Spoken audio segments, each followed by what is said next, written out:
이렇게 환영해 주셔서 대단히 감사합니다. 저는 밀양과는 별 인연이 없습니다. 부산에서 학교를 나오고 기자 생활을 했기 때문에 자주 스쳐 지나가고 했지만 가만히 오늘 여기 오면서 생각해 보니까 우리 누님이 부산사범학교를 나오고 첫 부임지가 여기 수산국민학교였습니다.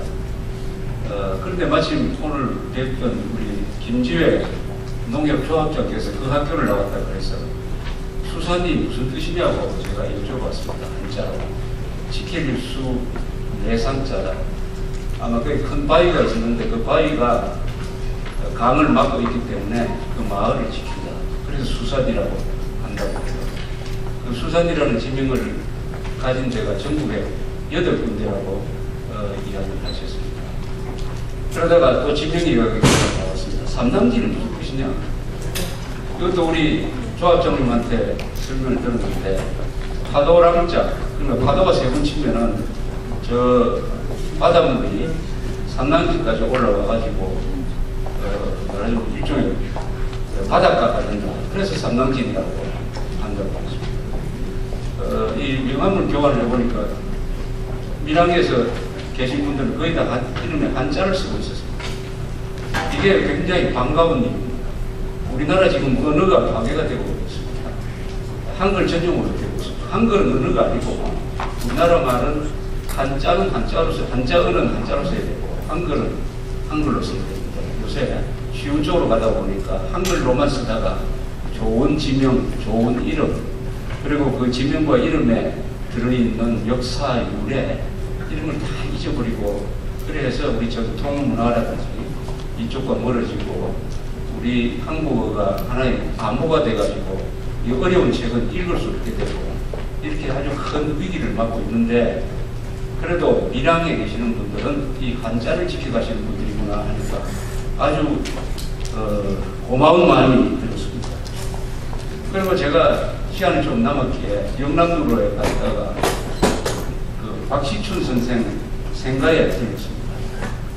박시춘 선생은 저는 지금 밀양 출신 여러 유명한 분들이 참 많습니다. 그러나 제가 기억하는 가장 유명한 밀양 출신 분은 박시춘 선생입니다. 박시춘 선생은 약 3,000곡의 이 대중가요를 작곡을 했고 그 중에 아마 한 50곡은 누구나 다 부를 수 있는 노래방에 가면은 다 있는 우리나라의 가장 훌륭한 또 가장 많은 히트송을 만든 작곡가시죠.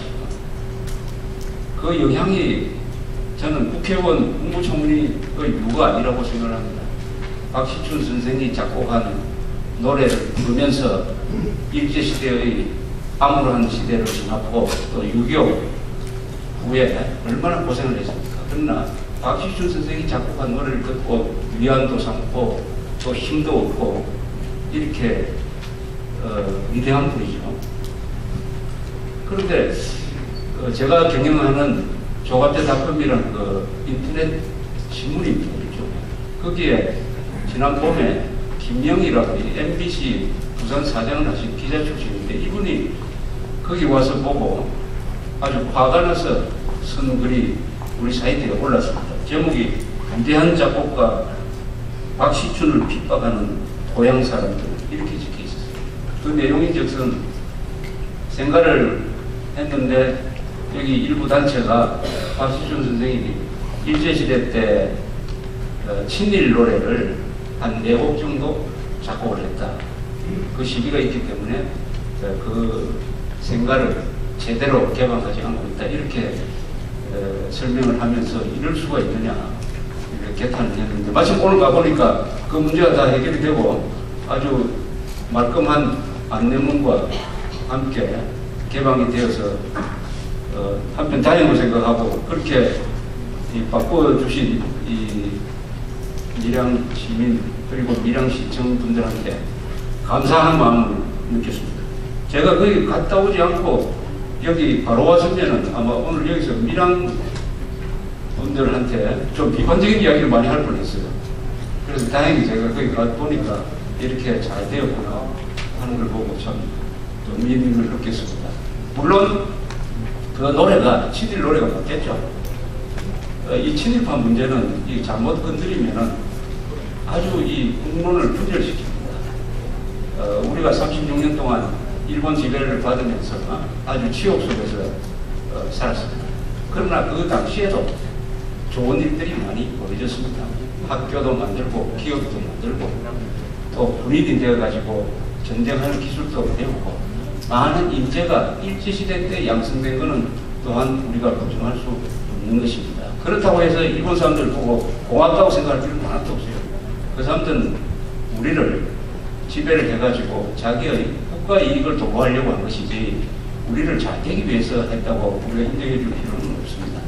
그런 시대를 살고 온 우리의 기성세대, 그러니까 1920년대생, 1910년대생 이런 분들이 정말 고생을 많이 하셨어요.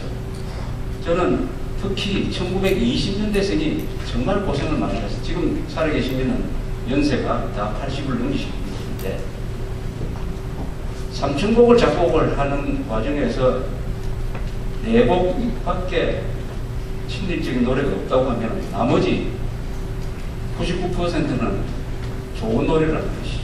그러면은 박시춘 씨는 위대한 것입니다. 우리가 지금 식민지도 겪고 해방 이후에 좌우 갈등도 겪고 6.25도 겪고 산업화 민주화 시대를 겪으면서 지난 한 60여 년 동안 소용돌이 속에서 지나왔습니다. 아무리 위대한 그 사람도 그 중에 그 가운데서는 실수를 하게 돼 있습니다.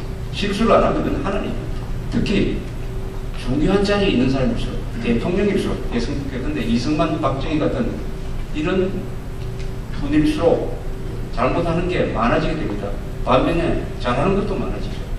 그래서 역사를 평가할 때는 이제 종합적으로 하는 거죠. 한 인간을 평가할 때는 예컨대 박정희 대통령은 요새 여론조사를 하면은 어떻게 됐냐.